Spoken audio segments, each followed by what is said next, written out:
Amanda Gonzalez, putri pesepak bola Christian Gonzalez baru saja dipersunting kekasihnya yang juga pesepak bola bernama Christian Rontini.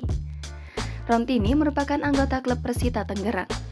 Akad nikah keduanya dilangsungkan di Pendopo Royal Ambarukmo, Yogyakarta pada Sabtu 28 Oktober.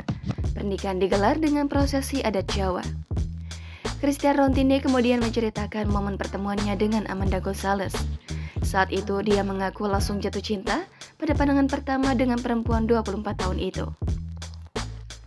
Sejak pertama kali Amanda Gonzalez menyebutkan namanya, Christian Rontini mengaku langsung memikirkan masa depan dengan perempuan itu. Dia langsung ingin menikah dengan Amanda.